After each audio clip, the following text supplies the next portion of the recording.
This is the best of the week on Relevant Radio.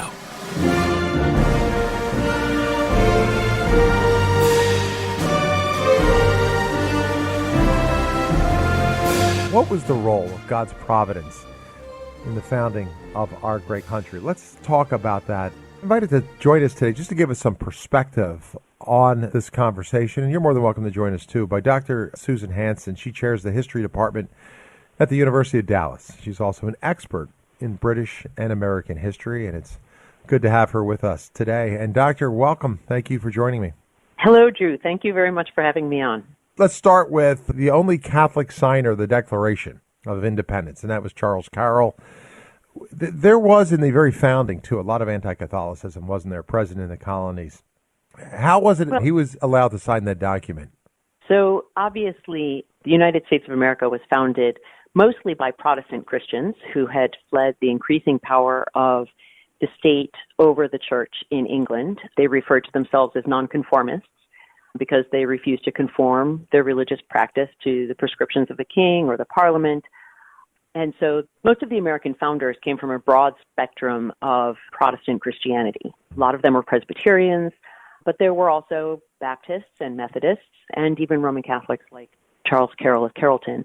And there's been a lot of discussion about what exactly their conception of God was. You mentioned in your introduction that some of them were deists. But there are 4 references to God in the American Declaration of Independence, and all of those references indicate a belief in a transcendent God who's active in human history, not simply a kind of watchmaker God who sets things off at the beginning and leaves it to run on its own. The Declaration mentions God as nature's God, as the creator, as providence, and as the supreme judge of the world.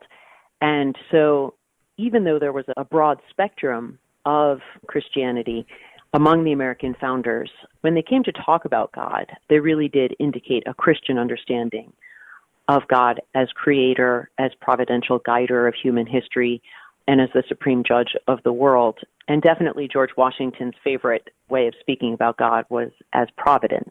He had a great belief in providence and a humility in making his judgments, as he used to put it, under God, that things depended, he always said that things depended on him under the providence of God. That we get that phrase from George Washington, under God. He used it the way that we would often use the phrase, God willing, I'll see you tomorrow, God willing, or si Dios quiere, as the Mexicans like to say, to always put something in the perspective of, if God wills it, this country will succeed. If God wills it, we will be victorious in this war. And that was very much the outlook of George Washington during the American Revolution. Yeah, speaking of Washington, and again, I don't know how true this story is or not. There were claims that he was a prayerful man. He was praying in Valley Forge one winter, had this mystical vision, and he claimed to see a woman. He often had women with beads praying for him. I don't know whether those women were Catholic and prayed the rosary, but he foresaw events that would unfold in the future of the Republic. Is there any currency to that? I've definitely heard that story. I've read that story.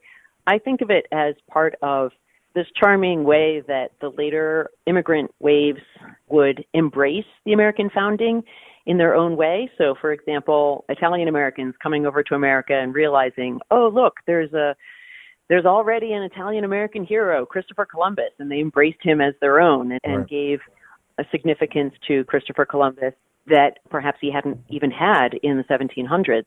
And I think similarly, the Irish Americans, the German Americans, embraced George Washington and his profound religiosity as their own.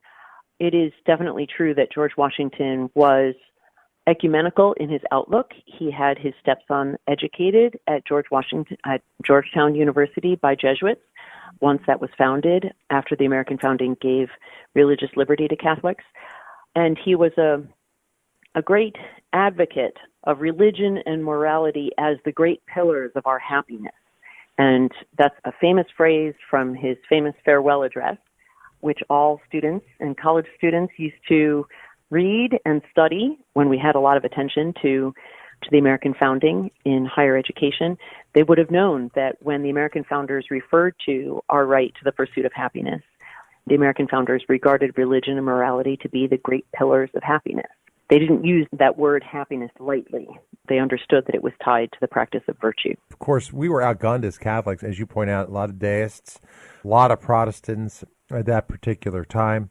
What has happened since that time? Have we lost?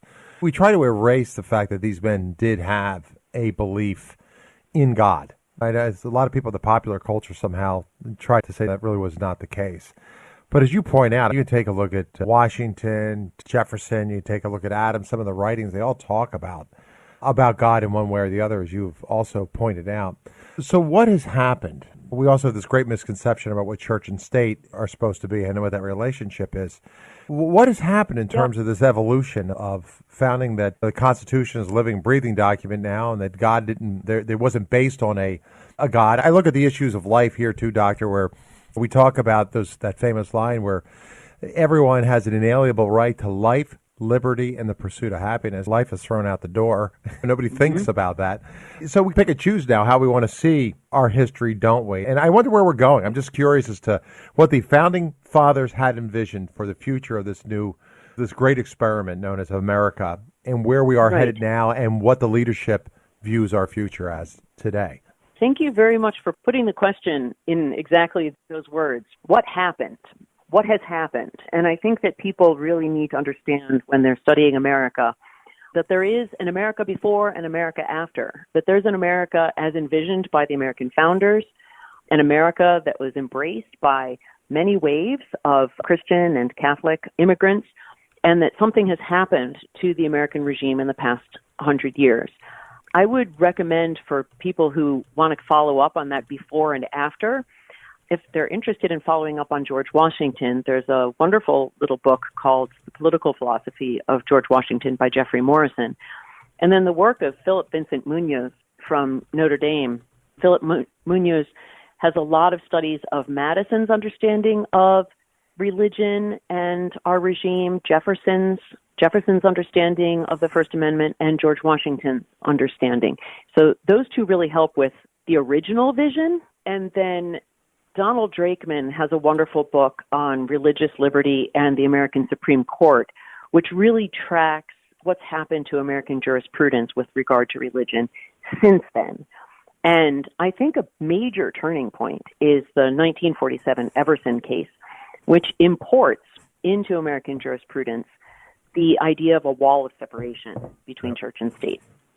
The phrase, a wall of separation, appears nowhere in our founding documents. The First Amendment of the Bill of Rights protects the right to free exercise of religion, prohibits the establishment of religion by the federal government, and that First Amendment, our first and greatest liberty, echoes the first article of the Magna Carta, which ensured the liberty of the church from the interference of the king in Great Britain.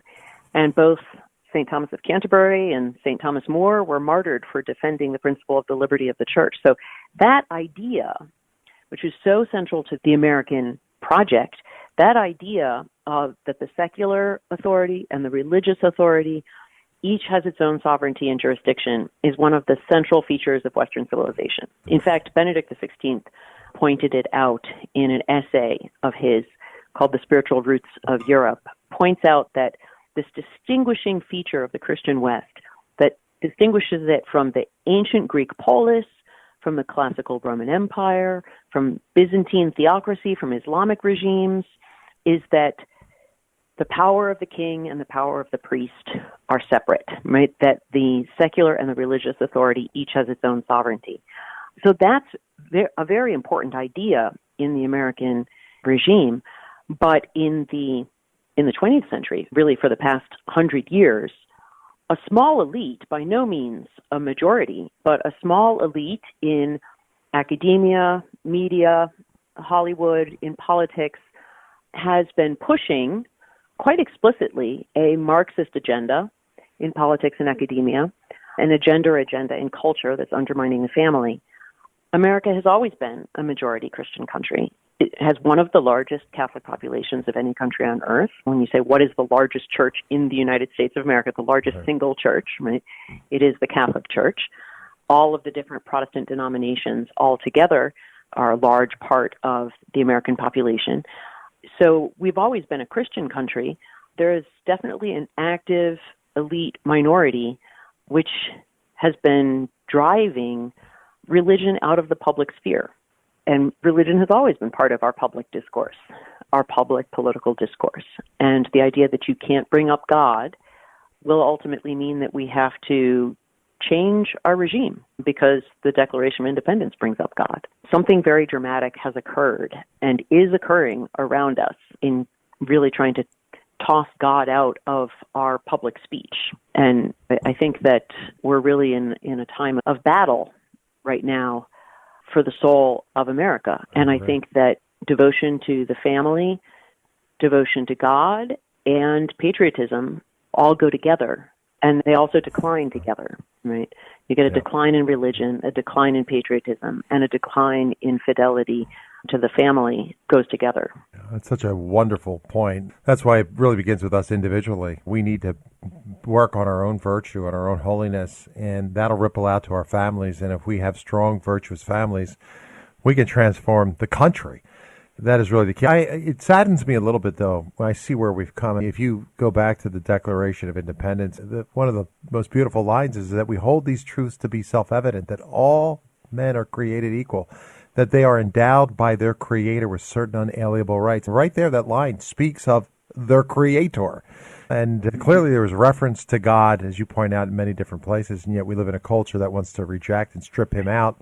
And as a result, we see the ripple effect of that, and we see the societal chaos and unrest. I only have a moment or two left, Doctor. I would love to have your take. How do we fix the problem? I mean, where do we go from here? How do we make sure that America is that shining light on the hill? Because we have led the world on so many different levels, and I really believe God has a mission for this country.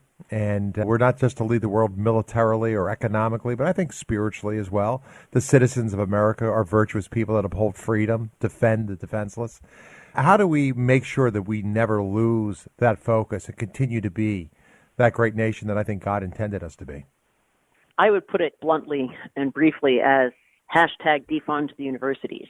Wow. And that comes from a professor. Wow. We need to exercise, Christians need to exercise their ability to found Christian universities that teach the history of Western civilization, that teach a patriotism towards the founding principles of America.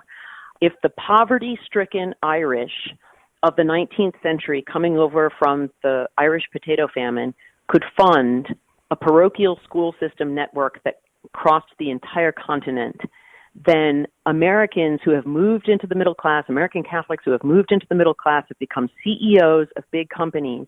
If they cannot endow Catholic universities, endow chairs of Western civilization, endow chairs devoted to the study of the Catholic intellectual tradition, endow chairs devoted to the principles of the American founding, then we're just giving up the intellectual life of our country and the intellectual leadership which is coming out of the state universities, the Ivy League universities, is explicitly Marxist and is explicitly hostile to the Christian nuclear family. And so if we don't take back that intellectual leadership by funding universities and schools of our own, then we'll go down faster and faster. They're on the march. Do you see the current of that running in our nation right now? I know that many millennials were very open to Bernie Sanders and his socialistic agenda, to big government, to a lot of other things. But what about this Marxist ideology that some think flows beneath the surface of so much of this looting and protesting that we're now seeing? The founders of the Black Lives Matter movement are self-proclaimed Marxists, and they really want to frame our entire public discourse in terms of victimhood and oppression.